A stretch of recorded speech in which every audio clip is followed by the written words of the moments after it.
Welcome to a presentation of the Newton's fourth PPA1530 Compact Power Analyzer.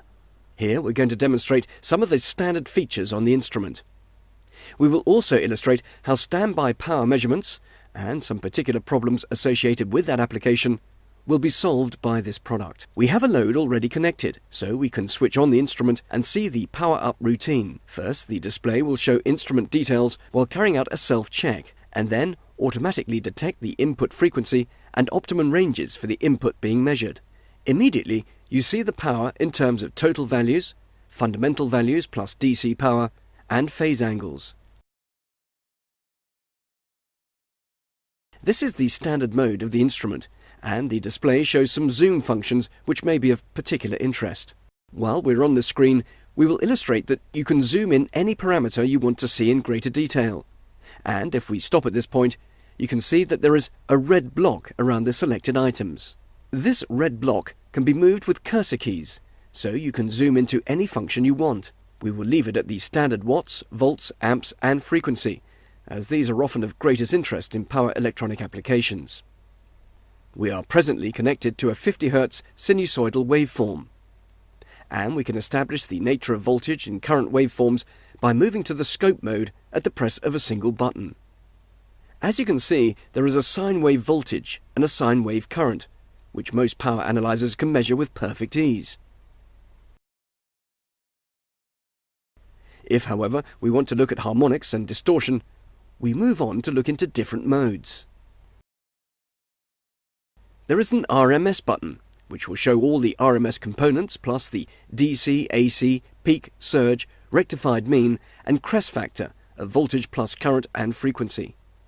Harmonic analysis, again in a single button press, will show the harmonic distortion of the voltage plus the current, plus the primary harmonic components.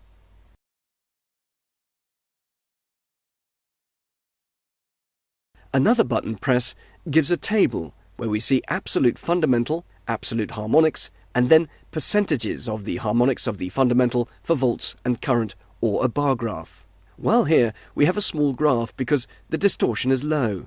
We can zoom in the graph and see harmonics in more detail. We have the real-time harmonics in yellow and the peaks in red.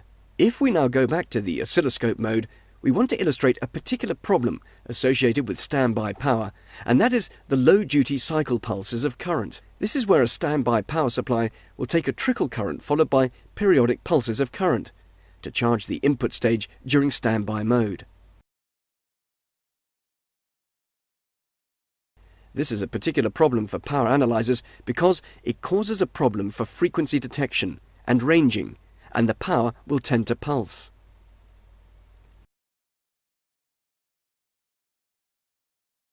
So if we go to the power mode, we can illustrate this by increasing the instrument acquisition speed using the acquisition menu where we select fast.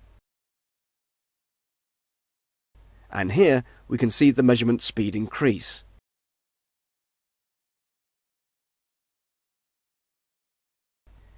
If we now adjust the pulse rate to a lower duty cycle, we can see that the power is changing between a nominal low level and then the pulse level.